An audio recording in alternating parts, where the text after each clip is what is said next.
Cuando una persona sueña, solo se puede dirigir hacia una dirección: pa'lante. Hay miles de historias, algunas de sacrificio, otras de riesgo, pero también de superación, y una de ellas podría ser la tuya. Inmigración, sueños, retos y triunfos. Bienvenidos al programa Pa'lante, mi gente, de la firma de abogados Vázquez Servi. Y efectivamente, con la abogada Bárbara Vázquez nos conectamos en esta edición de Pa'lante, mi gente. Hola, bienvenida, abogada.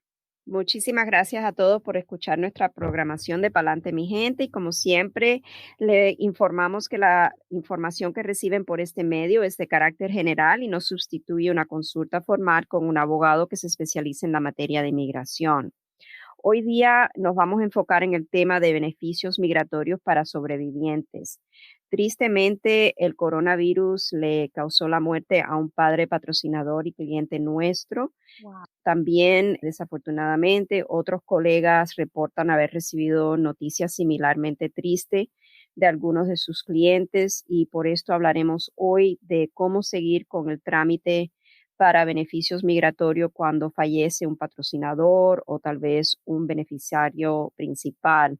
Bueno, ya sabemos que el coronavirus es algo que fue totalmente inesperado para todos, y desafortunadamente sí hemos recibido esa triste noticia, y tenemos que en estos tiempos saber cómo aconsejar a nuestros clientes, porque hay un hijo en el extranjero quien estuvo esperando por muchos años Wow. para que su padre, ¿verdad?, a través de la petición que hizo su padre por él, le diera resultado de una residencia permanente, y después sucede esto. Pienso que es el momento oportuno para traer esta información, y espero que nadie se encuentre en esta situación. Pero para aquellas personas, desafortunadamente, que atraviesan esta situación bien difícil, es importante saber que a veces podemos continuar con lo que son los beneficios migratorios para personas sobrevivientes. Antes del 2010, solamente los beneficiarios de una petición familiar por un cónyuge ciudadano estadounidense podían continuar con el proceso migratorio para la residencia permanente cuando muere el cónyuge ciudadano. En 2010, el Congreso promulgó dos medidas importantes que como efecto expandieron la elegibilidad para otras categorías de familiares quienes son sobrevivientes de residentes o ciudadanos estadounidenses. Tras la muerte de un familiar patrocinador, el sobreviviente debe de cumplir con varios requisitos para pedir la continuación de la adjudicación de una petición familiar, o en casos donde la petición familiar fue aprobada antes de la muerte del patrocinador, pedir la reinstalación estatutaria bajo la sección 204L de la Ley de Inmigración. Si no cumple con los requisitos estatutarios bajo esa sección de la ley, entonces hay una opción de solicitar lo que es la reinstalación humanitaria de la petición familiar.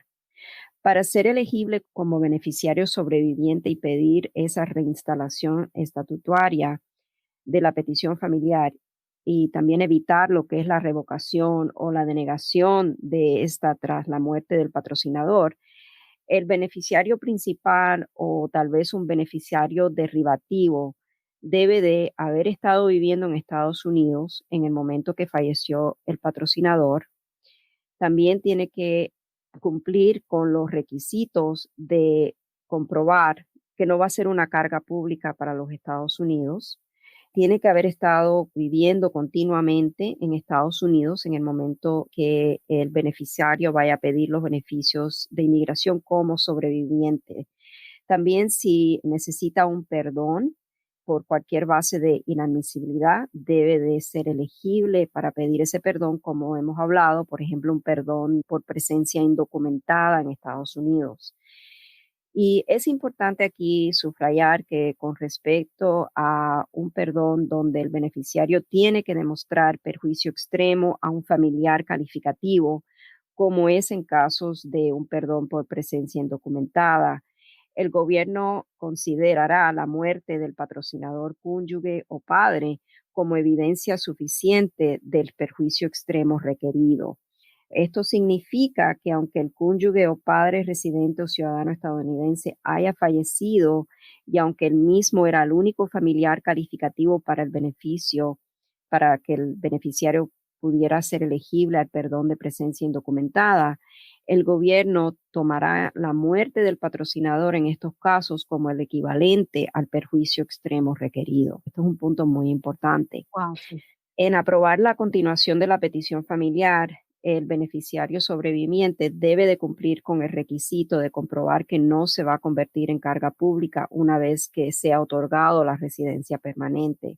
Dado a que el patrocinador de la petición familiar es la persona quien debe asumir los requisitos del affidavit de manutención y desafortunadamente ha fallecido, el gobierno exige un patrocinador sustituto.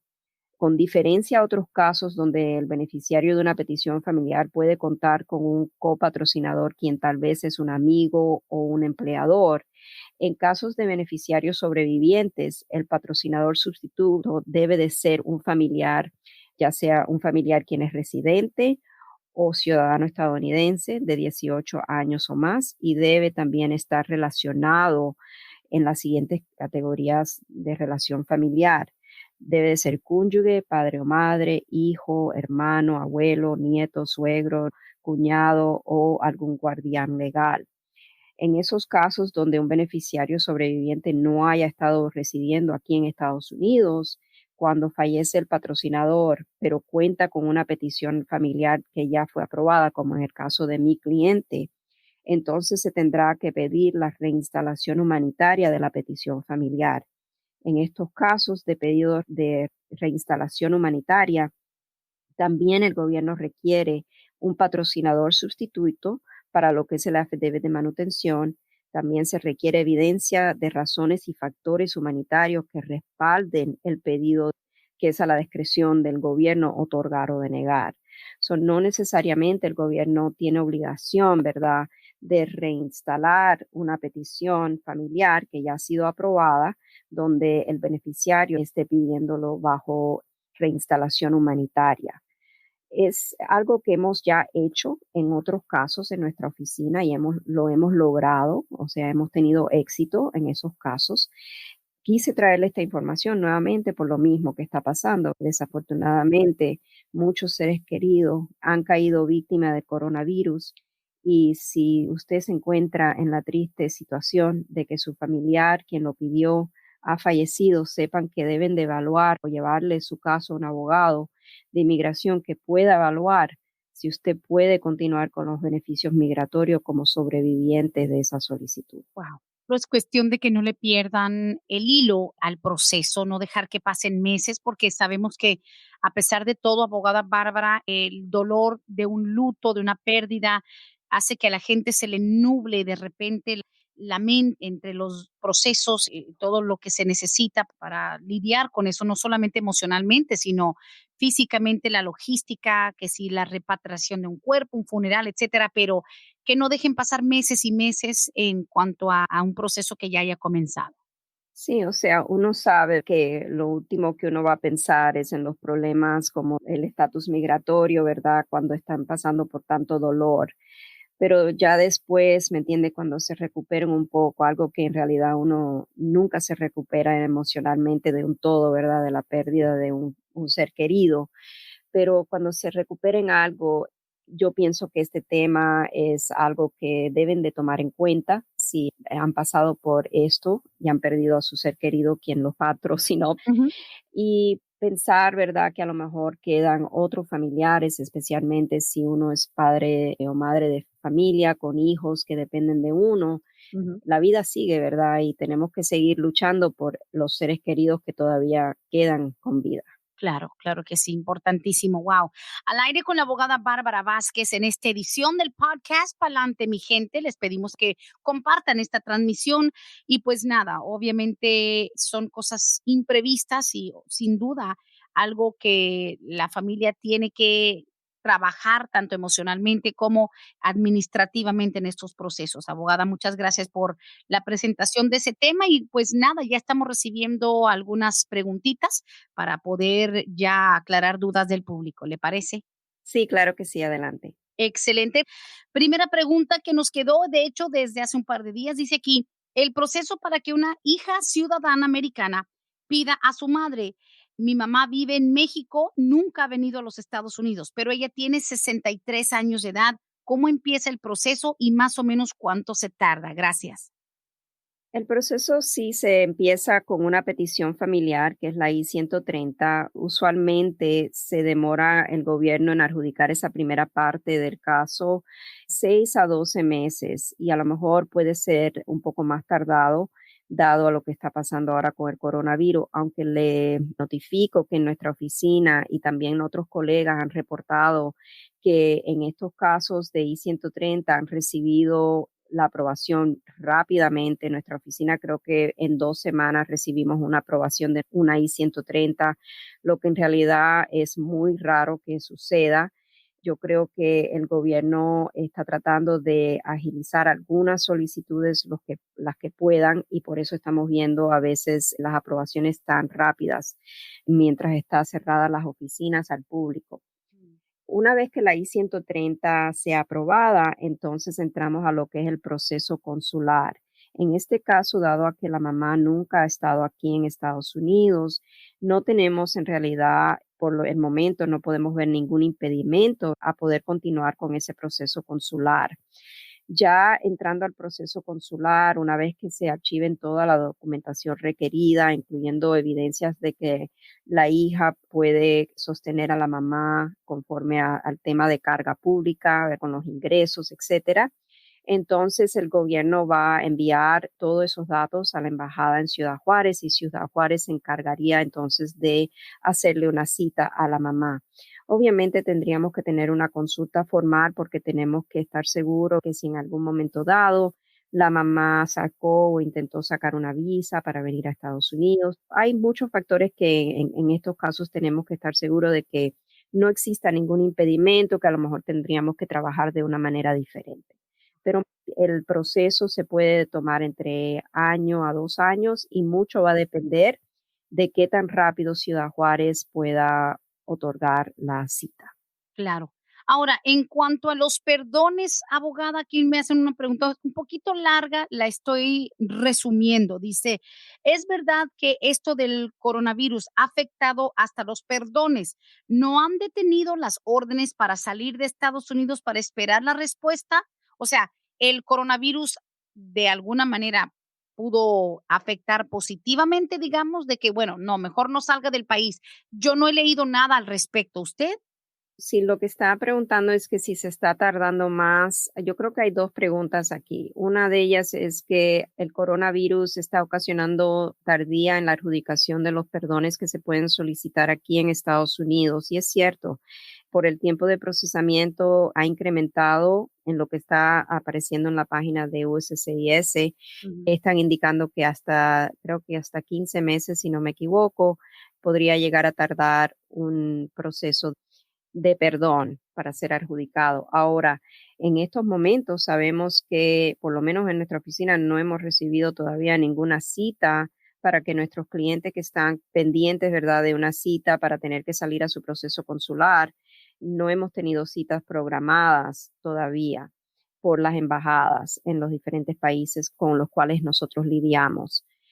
Estamos en espera de que esas citas sean programadas. Si la persona tiene que salir del país antes de poder archivar su perdón, porque a lo mejor no califica para aplicar al perdón aquí dentro de Estados Unidos, Ujú. entonces tendríamos que esperar. Usualmente en estos casos lo que hacemos es que esperamos a que la embajada mande la cita para que la persona entonces salga, acuda a su cita y entonces sabe la persona que tiene que esperar una vez que la embajada le dé lo que llamamos la carta de invitación para poder entregar el perdón. Y en esos casos, entonces la persona tendría que esperar afuera la adjudicación del perdón. Todo depende, Brenda. Yo creo que el paro que hay es más bien porque las embajadas no hemos estado recibiendo citas todavía. Ya. Y más que nada, yo creo que la esperanza, digamos, de manera positiva de que, bueno, ojalá que el coronavirus haga que inmigración no te obligue a salir, pero pues es parte crucial del proceso. O sea, no es tanto de que salgas nada más por un protocolo, sino porque hay algo que se tiene que hacer en la embajada de tu país. O sea, no es de que sales porque te quiero castigar y no podemos decir que el coronavirus ha hecho que ya todo el mundo pueda arreglar estando aquí adentro. No, no, no. Eso tendría que ser ya algo que el Congreso, si algo llegase a pasar, ni que Dios lo permita, que esto de la pandemia empeore Ajá. y entonces las personas no puedan salir. Entonces, a lo mejor tendría que ser un acto del Congreso a través de una enmienda a lo que es esta provisión para que las personas entonces puedan avanzar a pedir y arreglar aquí dentro de Estados Unidos. Pero eso no está previsto y la ley en estos momentos no permite eso. Claro, claro que sí. Pues bueno, al aire con la abogada Bárbara Vázquez y gracias, estoy recibiendo muchísimas preguntas. Dice aquí, buenos días Brenda, ¿qué riesgo hay para una sobrina mía? Es ciudadana americana, nació en California, pero se fue a vivir a México desde los 12 años. Solo tiene su acta de nacimiento, pero no tiene pasaporte.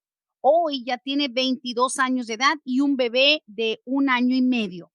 Pregunta, ¿el niño es ciudadano americano automáticamente, aunque nació en México? ¿Y cómo le puede hacer mi sobrina para regresar con su hijo? Ok, en este caso lo que la sobrina debe de hacer es acudir a la embajada, hay que hacer lo que se llama un Consular Report of Birth Abroad, que es un reporte básicamente a través de la embajada americana, se hace ese reporte para que el niño quede calificado como ciudadano estadounidense. Tendría que mirar más a fondo cuáles son los requisitos para poder comprobar eso y pedir que se haga ese trámite. Lo hemos hecho, aunque no es algo que con frecuencia hacemos nosotros, lo hemos hecho en varios casos. En este caso también acudir a la embajada a ver si puede ella sacar un pasaporte para que pueda viajar, regresar a Estados Unidos. Ok, pero el trámite del pasaporte sí se puede iniciar en México. Yo pienso que sí, entraría al web sitio de la embajada americana porque ahí debe de tener Ya. toda la información para Ujú. poder solicitar ese pasaporte. Ok. Ahora también va a mirar cuáles son los requisitos necesarios, ¿verdad? De documentos, de evidencias que tenga que presentar para poder sacar ese pasaporte. Perfecto. Y pues nada, tampoco hay que asumir que la ciudadanía del niño es automática. Obviamente hay que reportar, como dice la abogada, porque me dice, pero el niño es automáticamente ciudadano. Eso hay que ver lo que requiere para que se establezca un reporte del nacimiento de un niño de una ciudadana americana en tierras lejanas. Exacto, porque hay que mirar, hay una tabla, o sea, hay que mirar cuáles son esos requisitos para que el niño haya adquirido la ciudadanía automáticamente. Muy, muy bien. Pues listo, gracias por presentar la pregunta. Continuamos, dice aquí, abogada, he leído que en ciertos casos excepcionales, un residente permanente puede pedir a un padre. ¿Esto es verdad y depende del país? Nosotros somos de Honduras, gracias. No, un hijo residente no puede pedir a un padre, tendría que ser a través del hijo ciudadano estadounidense con 21 años de edad o más Ujú. para una petición familiar. Ahora, si en caso de, por ejemplo, un estatus U, donde la persona, el hijo menor de edad, sufrió un crimen de violencia en Estados Unidos, entonces no sería necesariamente que el hijo lo esté pidiendo, sería que el padre podría calificar para el estatus U como dependiente o derivativo, ¿verdad? Del beneficio de la persona principal, que en este caso sería el hijo menor de edad. Ya, ok, pero no hay un caso excepcional, no hay algo de extrema emergencia que permite que un residente permanente pida a un padre. No, Got it. Okay. Hay que tener mucho cuidado también dónde consiguen su información, porque a veces, pues, por el mismo amarillismo, el morbo, la gente quiere como revelar cosas milagrosas y la verdad que es muy peligroso hacerlo. Tenemos otra pregunta también por medio de los textos. Dice aquí, yo tengo la aprobación de mi I-130 desde diciembre. Ahora estoy esperando la cita en la embajada de mi país. Esta persona está en el Ecuador. Dice, y que me hagan solicitar el perdón. Según escuché que se demora como 15 meses el perdón. Dice, yo fui deportado al Ecuador en septiembre y en diciembre recibí la aprobación de la I-130. ¿Qué le puede decir al respecto?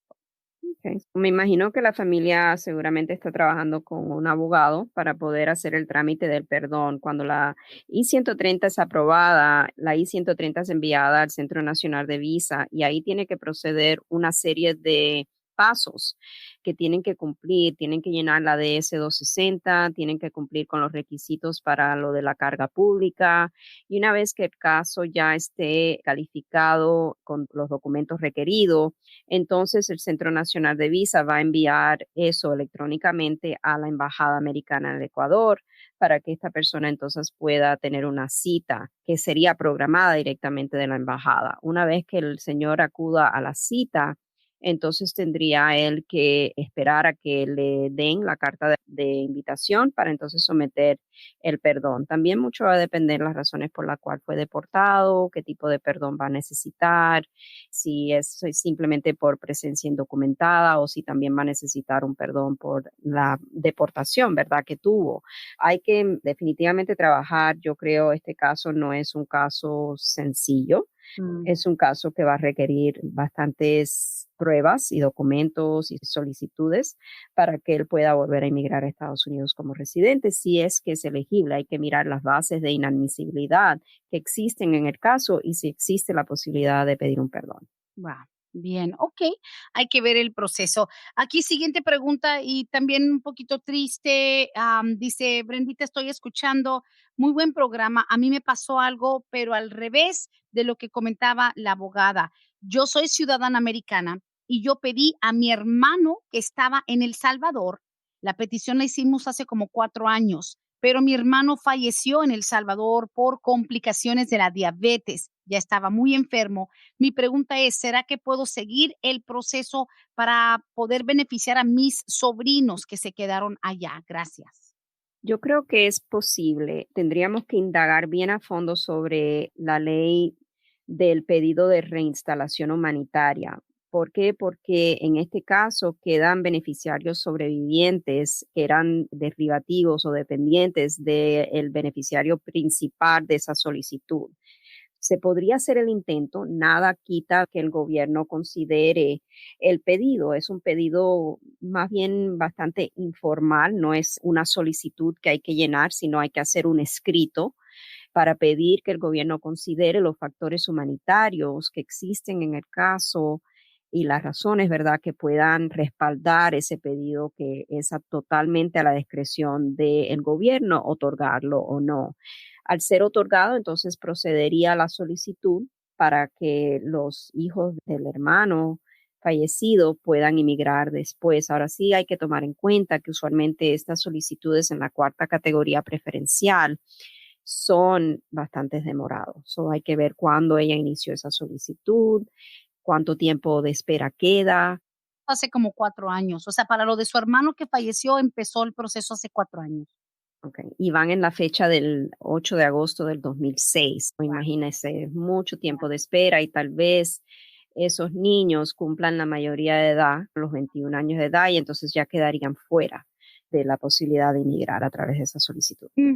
Abogada, y disculpe que yo quiera inyectar este concepto, pero para que nos aclare, y mire que la pregunta de esta señora, y obviamente sentimos mucho el fallecimiento de su hermano ahí en El Salvador, pero ¿cuándo y en qué casos se maneja el concepto de aging out, donde ya una persona, o en qué procesos se ve perjudicado todo el procedimiento cuando la persona cumple la mayoría de edad? Por ejemplo, alguien que tiene 17, 18, 19, ¿cuándo, en qué procesos ese reloj está haciendo tic, tic, tic, tic? ¿Y cuándo se congela la edad de la persona donde aunque cumpla 21 o 25 no le afecte? ¿Cuál es la diferencia? Okay. La diferencia está en si la persona puede beneficiarse bajo lo que se llama el Child Status Protection Act, CSPA, okay, la protección de menor estatutaria. Y esto es bastante complicado, voy a tratar de explicarlo lo mejor que pueda, pero la edad de un beneficiario se congela en casos, por ejemplo, donde hay a lo mejor un padre ciudadano que se hizo ciudadano a lo mejor por naturalización, vamos a decir, y el hijo en el momento de que el padre adquiriera la ciudadanía tenía menos de 21 años de edad. En ese momento la edad se congela. Vamos a decir que el hijo tenía 20 años y 9 meses de edad. Ahí se congeló para toda eternidad bajo esta provisión de la ley la edad de esta persona. No importa que ese hijo cumpla 21, 30, 40, siempre va a poder beneficiarse como un familiar inmediato bajo lo que es el Child Status Protection Act. Esa es una de las diferencias más grandes que existe. Ahora, hay otras posibilidades también bajo esta ley donde la persona puede beneficiarse, aunque la edad no sea congelada necesariamente. Y eso va a depender mucho de cuánto tiempo estuvo pendiente la petición familiar antes de ser aprobada, cuándo es que el boletín de visa esté demostrando que ya hay una visa disponible, o sea, en qué mes y año hubo una visa disponible para esa persona, para ese beneficiario. Y entonces hay una calculadora especial que hay que introducir la fecha de nacimiento de la persona, la fecha de cuando se sometió la petición familiar, la fecha de cuando esa petición familiar fue aprobada y la fecha de cuando fue primero disponible una visa de inmigrante para esa persona. Y entonces esa calculadora arroja la edad de la persona, no la edad cronológica, pero la edad bajo el estatuto de Child Status Protection Act.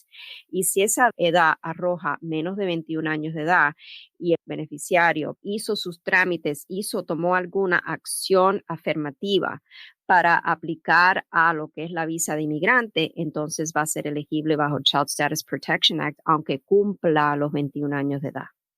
Ah, ok. Depende del proceso, obviamente. Depende del proceso, los factores, la edad, o sea, hay tantos factores que son piezas que se mueven en estos cálculos Ujú. y por eso nunca podemos de inicio, a no ser que sea como le expliqué, un padre que logre la ciudadanía antes de que el hijo cumpla la mayoría de edad y eso automáticamente congela la edad. En otros casos hay que esperar a ver cómo se manejan los factores para entonces introducir todos esos datos a la calculadora y ver si entonces el beneficiario entonces puede continuar aunque haya cumplido la mayoría de edad. Ah, bueno, muy, muy bien. Señores, ya saben, lo que sí, también aprovechando, si una familia que está escuchando, que tienen un proceso comenzado, abogada Bárbara, desde California, desde Nueva York, Florida, Texas, whatever, se está manejando, es un proceso largo, sobre todo esas peticiones de un ciudadano pidiendo a un hermano, por ejemplo, esos procesos, aunque se tardan y esa espera larga, pueden como darle un update, podrían contratarlos a ustedes. ¿Cómo le hacen? Porque muchos dicen, pero es que ya pagamos hace 5 años, 8 años, 10 años. Tal vez la gente piensa que como usted está tan activa, que a lo mejor en su firma hacen algo para mover más rápido, para actualizar la información. ¿La gente puede cambiar su caso? La gente puede cambiar su caso en cualquier paso que esté el caso. Eso no es problema. Ahora, si se trata de un caso en una corte, en un tribunal de inmigración, es un poco más difícil, pero tampoco imposible. O sea, tenemos que hacer un trámite para que el juez considere que nosotros seamos representantes de la persona en el caso y tal vez pedir que el otro abogado se retire del caso. Eso tampoco es gran problema, simplemente es un poco más complicado, pero cuando se trata de un caso que está con USCIS, sí la persona puede cambiarse en medio del proceso, no es problema. Ahora, si es un caso, por ejemplo, donde la persona a lo mejor está esperando una fecha de prioridad y sabemos que a veces, dependiendo de la categoría preferencial familiar, la fecha de prioridad puede tardar años, a veces décadas, cuando se trata, por ejemplo, de lo que hemos hablado, de un hermano ciudadano pidiendo a un hermano. Entonces, en esos casos, lo que hacemos es cuando el cliente viene ya con a lo mejor una petición familiar aprobada, que está en lista de espera, lo ponemos en nuestra oficina, tenemos un proceso interno que se llama Priority Date Tracking, donde ponemos a todos los clientes que tienen que estar sujetos a esta lista de espera en un trámite especial en nuestra base de datos, Ujú. donde estamos todos los meses a medida que vaya saliendo el boletín de visa. Vamos a analizar todos esos casos porque la computadora nos va a indicar, ok, este caso ya está listo para ser procesado al segundo paso porque ya hay una fecha de prioridad vigente conforme al boletín de visa de este mes. Eso es lo que hacemos un tracking porque a veces no hay más nada que podamos hacer, ¿verdad? Hasta que esa fecha de prioridad esté vigente y hay una visa de inmigrante disponible. Ok, wow. Vamos a continuar con las preguntas. Gracias, gente que está en sintonía. Pa'lante, mi gente. Vázquez y Servi también aprovechando para darles el número del contacto directo, porque a pesar de las limitaciones, siguen atendiendo por vías virtuales. 678-303-0018. 678-303-0018. Dice aquí, ¿cuándo sube el precio de la ciudadanía? Y es verdad que va a costar $1,700. Es correcto, va a costar sobre los $1,000, exactamente cuánto subirá, no me acuerdo, pero sí va a ser sobre los $1,000 las tarifas de inmigración para las ciudadanías. Eso ya lo hablaron desde el año pasado, vienen pensando en incrementar los costos de tarifas migratorias. Todavía no ha incrementado y no hemos tenido noticias recién de cuándo el gobierno planifica hacer ya final el incremento de las tarifas migratorias. Lo que sí sabemos es que sí está a riesgo de ser incrementadas todas las tarifas migratorias que pensaron hacer desde el año pasado, los incrementos, porque en estos momentos las noticias que tenemos y que seguramente ustedes han escuchado también es que USCIS está bajo o corto de fondos y están hasta planificando retirar a muchos empleados de los centros de adjudicación centrales, no necesariamente las oficinas locales, pero los centros locales. Creo que, si no me equivoco, en Missouri se estuvo hablando de que a lo mejor iban a retirar 1,200 empleados si el gobierno federal no ayudaba a la agencia. Y uno de los informes que estuve leyendo la semana pasada conforme a ese tema indica que USCIS ha prometido un 10% de incremento en tarifas migratorias para tratar de pagar su deuda al gobierno federal. All right, well, hay que aprovechar. Obviamente, si uno mete su solicitud antes de, pagaría el costo actual. Correcto. All right. Vamos a continuar. Esta nos llega a través de Inbox por Facebook. Dice, mi hijo va a cumplir 21 años pronto. ¿Cuándo es el tiempo adecuado para empezar a hacer el trámite de la petición? Y obviamente son personas que entraron sin documentos, o sea, sin visa. Aquí el momento de por lo menos consultar sería ya. Si pronto el joven va a cumplir 21 años de edad, entonces al cumplir los 21, él tendría el derecho de hacer una petición familiar por sus padres. El tema aquí es evaluar el caso para determinar si los padres van a ser elegibles a llegar a la meta de este caso, que sería conseguir la residencia permanente. ¿Por qué le digo esto? Porque si entraron de manera indocumentada, los padres van a tener que contar con mamá o papá para propósito de pedir el perdón de presencia indocumentada si se encuentran en Estados Unidos y han estado aquí por más de un año con presencia indocumentada en el país. Y los padres de los papás del joven que hacen esta pregunta tendrían que tener mamá o papá residente o ciudadano para poder calificar al perdón de presencia indocumentada en Estados Unidos. Si no cuentan con ese nexus familiar, entonces no van a calificar al perdón y, en mi opinión, de nada sirve hacer una petición familiar que no vamos a poder llegar a la meta de poder solicitar lo que es la residencia. Okay. Sí, hay varios pasos que hay que tomar y por lo menos las consultas pueden iniciar desde ya. O sea, no se puede hacer nada hasta el día que ese ciudadano cumpla los 21, pero recopilar la información sí puede ayudar. Claro, porque es un trámite bastante largo y complejo, o sea, y hay bastantes requisitos evidenciales que hay que empezar a acumular en estos casos. Si ya el hijo está por cumplir los 21, entonces sería buen momento de tener esa consulta. Muy bien, gracias, abogada. Continuamos. Esta pregunta dice, buenos días, abogada. Mi esposo tiene una petición de su hermano ciudadano desde el año 2000. Él tiene la 245. Bueno, la 245i, me imagino. Dice, tengo yo también la oportunidad de arreglar junto a él, pero como a mí, por mi mala suerte, me detuvieron 2 veces en la frontera en el 2002, entrando sin documentos. No sé si pueda yo arreglar con mi esposo. Gracias. Ok, tendríamos que ver la posibilidad de a lo mejor hacer una solicitud para un pedido de expediente a la patrulla fronteriza, todos los pedidos de expedientes necesarios para evaluar ocurrió durante esas detenciones. Eso es el primer paso preliminario y también estudiar la posibilidad de que ella pueda derribar el beneficio de poder aplicar a la residencia bajo la ley 245I. Esto va a depender mucho de, por ejemplo, cuando se casaron, otros factores, porque no es automático lo que es el beneficio de la ley 245I para una persona poder derribarla. Es algo de lo cual yo creo que hablamos en varios programas anteriores y debe de estar en uno de los episodios también de nuestro podcast En Palante Mi Gente, donde hemos hablado de este tema de lo que es recibir la residencia por matrimonio. Y ahí hablamos también de los temas de personas que son elegibles bajo la ley 245I.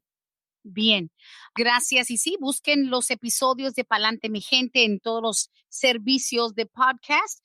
Dice aquí, yo solicité el asilo político, tengo mi permiso de trabajo y mi social. Mi pareja es residente permanente, ella me quiere pedir a mí. Pregunta es, necesitaría un perdón. Obvio, me cancelaron. El último reporte con inmigración iba a ser en mayo. No fuimos, pero quisiera empezar ese trámite para dejar lo del asilo político. Está un poquito confusa, pero él pidió asilo político, es mexicano, tiene su permiso de trabajo y su social. No se reportó en mayo, le cancelaron obviamente por la cuestión de salud en el país, pero su novia, dice, mi pareja, dice, ella es residente permanente, me imagino que no están casados todavía. ¿Cómo sería para él dejar atrás lo del asilo político? Definitivamente se debe de explorar la opción si es que están pensando en casarse y ya al casarse a lo mejor la esposa residente podrían dar el paso de hacer el trámite para que él pueda recibir la residencia a través de matrimonio. Lo que tendríamos que evaluar en este caso obviamente son los factores específicos de jurisdicción sobre el caso, si el caso está ante un tribunal de inmigración y él está peleando su caso de asilo político, a lo mejor en este caso tendríamos que pedir eventualmente el retiro del caso de asilo político y pedir en su lugar lo que es la salida voluntaria del país, donde él tendría que abandonar el país a tiempo conforme a la fecha que el juez le otorgue para salir del país y entonces hacer lo que es el proceso consular con su respectivo perdón por cualquier presencia indocumentada. Muchos factores que evaluar en estos casos, Brenda. Tenemos que saber el historial migratorio de esta persona, saber si está ante el Tribunal de Inmigración. O sea, muchas cosas que tenemos que evaluar para poder definir si es algo conveniente y si se puede llevar a cabo con éxito o posible éxito para la residencia. Claro. Muy bien, importante que se acerquen a fuentes confiables, sobre todo, y pues nada, iniciar el trámite de la manera correcta. Sabemos que a lo largo de los años, abogada, mucha gente se ha arrepentido de haber caído en esas invitaciones fantasiosas de hacer el asilo político. Sabíamos que era una estrategia que en algún momento se vio de buena manera y terminó siendo una pesadilla. Ahora, importante saber que aunque se puede resolver, tal vez no están libres al 100% de las consecuencias de haber hecho un trámite así.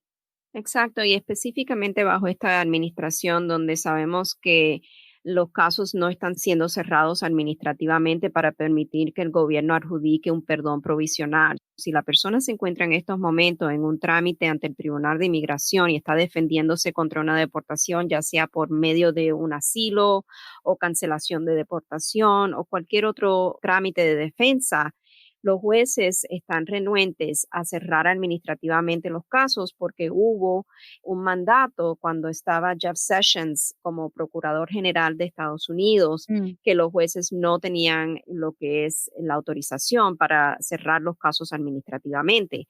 Antes se podía pedir el cierre del caso administrativo si, por ejemplo, la persona calificaba para aplicar un perdón provisional aquí dentro de Estados Unidos, pero ya eso no existe y no sabemos si hay un cambio de administración, si es algo que volverá a poder ser posible. Así es, hay que estar pendientes. Dice aquí, en los permisos de trabajo por la cancelación de la deportación, si los siguen renovando, ¿valdrá la pena? El mío se vence en octubre de este año. Si su caso todavía está activo con el Tribunal de Inmigración y se está defendiendo todavía bajo lo que es la cancelación de deportación, entonces sí debe de renovar su permiso de trabajo. Si el caso ya fue decidido y ya tiene orden de deportación, o sea, ya está finiquitado el trámite, entonces no, porque ya no tendría derecho al perdón. Claro, claro que sí, ok. Pero digo, en general, el que todavía, como dice usted, si no te han cerrado la puerta y te han dicho hasta aquí llegaste, O sea, lo lógico es que sigas el proceso, o sea, no dejarlo, no rendirse simplemente porque se contagien de malas noticias.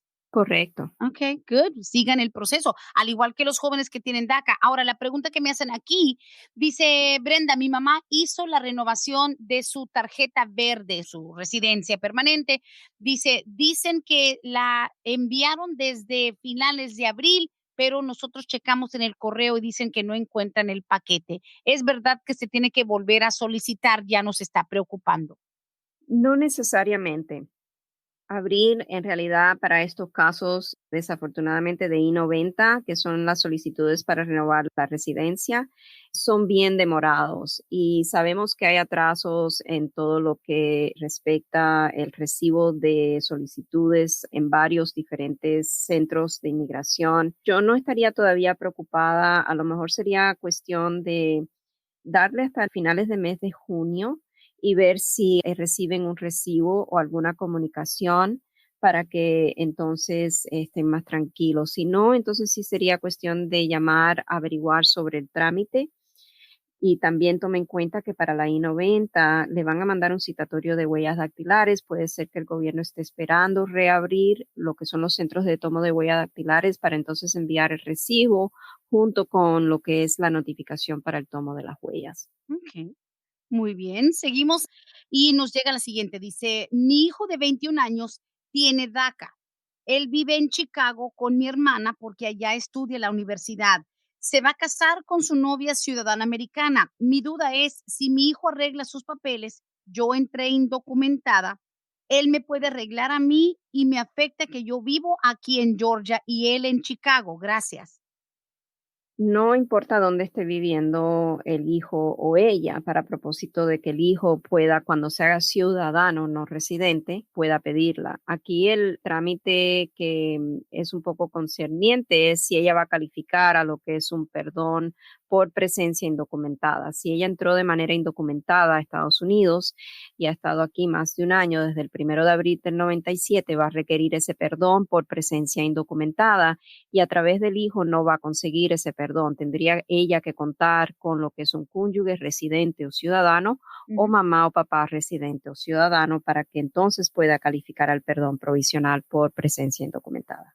Ok, va a ser más que nada la pregunta del millón es que si va a calificar para ese perdón.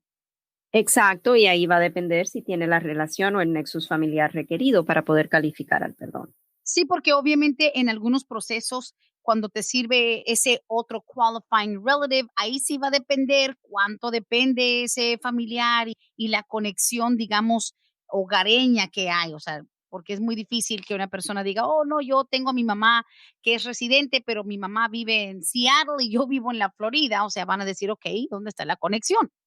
Exacto, y es más difícil, no imposible, porque es algo que sí logramos con frecuencia. Los perdones cuando se trata ya de un hijo mayor de edad, queriendo explicarle al gobierno que el padre, residente o ciudadano, va a sufrir ese perjuicio extremo, que es lo que tiene que comprobar, ¿verdad?, el beneficiario para que le otorguen el perdón por presencia indocumentada. Ahora, no es imposible hacerlo, es un poco más complicado y hay que estar más detalloso con las evidencias y también los affidavits y todo que hay que someter al gobierno, pero sí se logran, sí se puede. Ok, bien. Y antes de finalizar el programa, siguiente pregunta.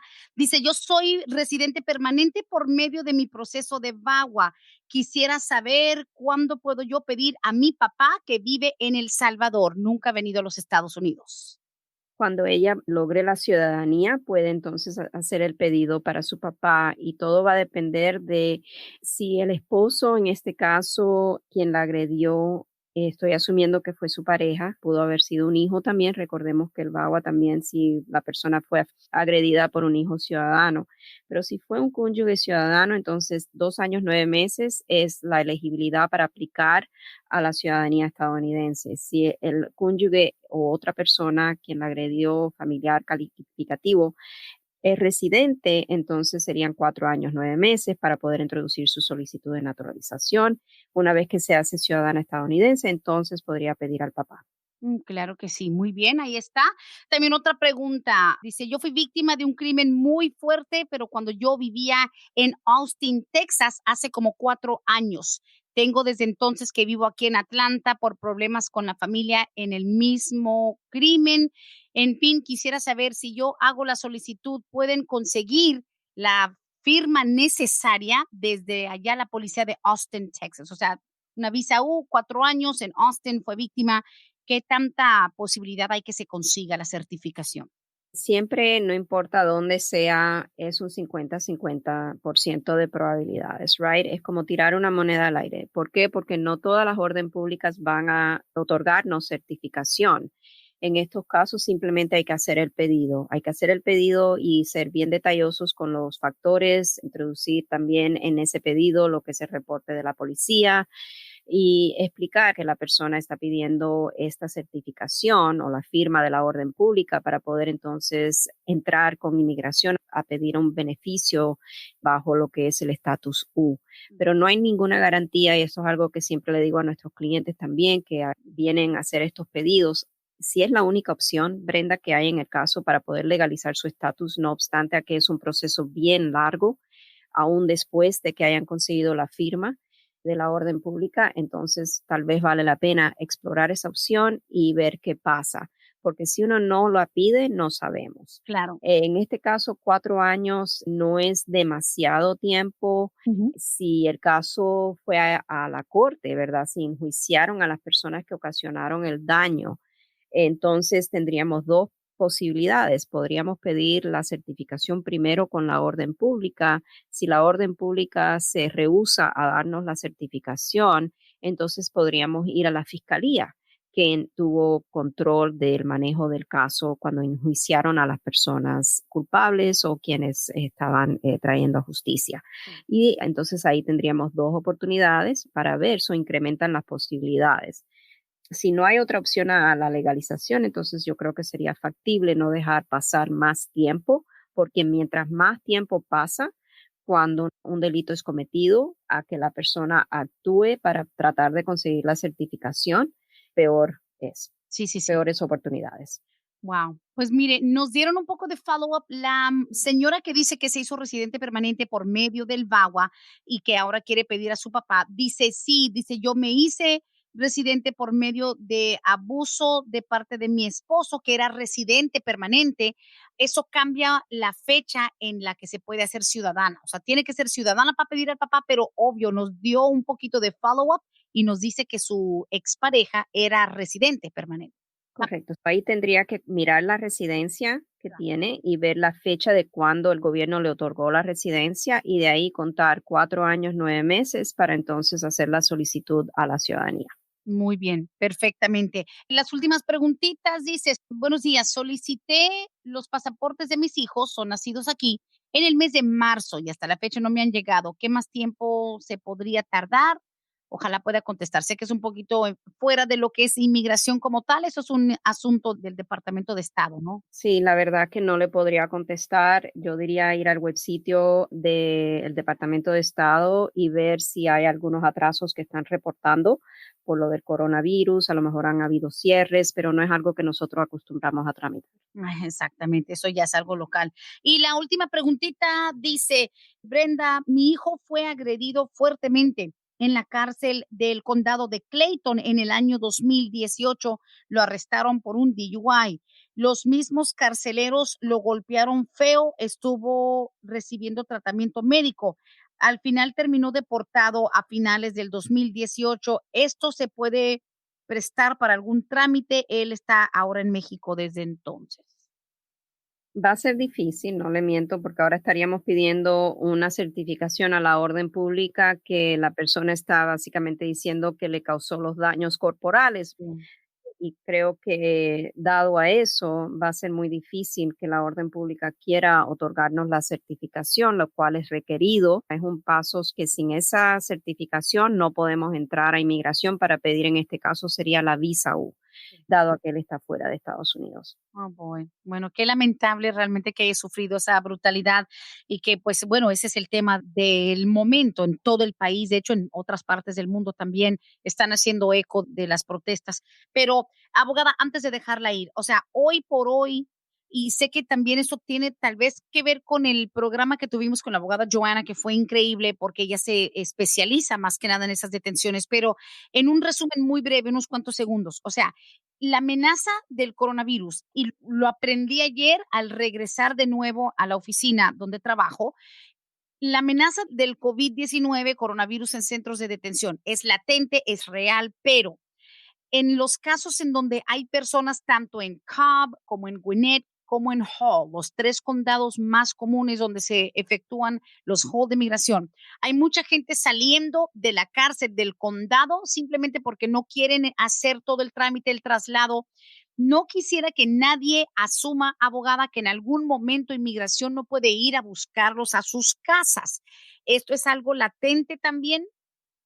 Para ir a buscar, o sea, inmigración sabemos que antes del coronavirus iba por personas quienes estaban ya a lo mejor con una orden de deportación previa, si daban con donde la persona estaba viviendo, iban a las casas, pero lo importante es saber que en estos casos donde la persona está puesta bajo libertad, si ha tenido el contacto con ICE en lo que es estos condados donde existe la 287 G, lo más probable es que si ICE lo ha dejado salir, a lo mejor con una fianza, para no tener que hacer el traslado a un centro de detención, etcétera. Ujú. Entonces, lo que sucederá más bien, a lo mejor, es que van a recibir una notificación de comparecencia ante el Tribunal de Inmigración. No necesariamente quiere decir que ICE va a ir a sus casas a detenerlos, a no ser que a lo mejor han violado alguna otra condición de lo que a lo mejor puede ser la fianza, no se han reportado a lo mejor a lo que es un reporte con el oficial de ICE. Sabemos que muchos de esos reportes con los oficiales de ICE están sucediendo telefónicamente durante todo esto de la pandemia. Pero sí, o sea, no está fuera de que pueda suceder, Brenda. Ahora, lo que hay que recordar es siempre los derechos que tiene una persona en su hogar. Sabemos que esto es un tema que se ha tocado muchísimo en este espacio, como también en las redes sociales, los derechos de una persona en su hogar de no abrir la puerta, de pedir que les pasen lo que es la orden firmada por un magistrado, que le dé la autorización a los oficiales de ICE de entrar a su hogar. O sea, y eso también lo pueden encontrar en nuestra página de Facebook, como también en nuestra página de web sitio, toda esa información de conocer sus derechos. Pero puede ocurrir, pero Claro. más bien lo que le debe de llegar, si es que no se lo otorgaron cuando salió de la detención, es la notificación de comparecencia y las alegaciones que le están poniendo de ser una persona que puede ser sujeta a una deportación. Así es, y porque también tenemos que recordar, abogada, porque por muy complicada que sea la situación de salud, ahí se está consciente, sobre todo en esos condados, ahí se está consciente que tú estuviste detenido o detenida y también están conscientes que te dejaron ir. Así que hay que respetar un proceso, pero no hay que asumir más que nada, hay que consultar con los que saben. Y quién mejor que Vázquez y Servi, le reiteramos el número de teléfono 678-303-0018 en la oficina. Mencióneles este programa 678-303-0018. Y como siempre, esta edición de Palante, mi gente, abogada, ha sido increíble. Muchísimas gracias. No, de nada a todos y muchísimas gracias a todos los que nos escuchan en nuestra programación. También antes de partir quería simplemente hacer este comentario, algo que sucedió en nuestra oficina recién, un caso de renovación de DACA. Sabemos, Brenda, que este punto no lo podemos hablar suficiente. Sabemos que el futuro del DACA es incierto en estos momentos. En cualquier momento se espera una decisión de la Corte Suprema de la Nación con respecto a la decisión que tomó el gobierno de Trump en rescindir el programa de DACA, y por eso le estamos diciendo nosotros, junto con otros colegas, a todos los jóvenes que tienen DACA, que hagan sus renovaciones de sus permisos de trabajo. En nuestra oficina nosotros enviamos una renovación para un cliente y fue recibido por el gobierno el 4 de mayo del 2020.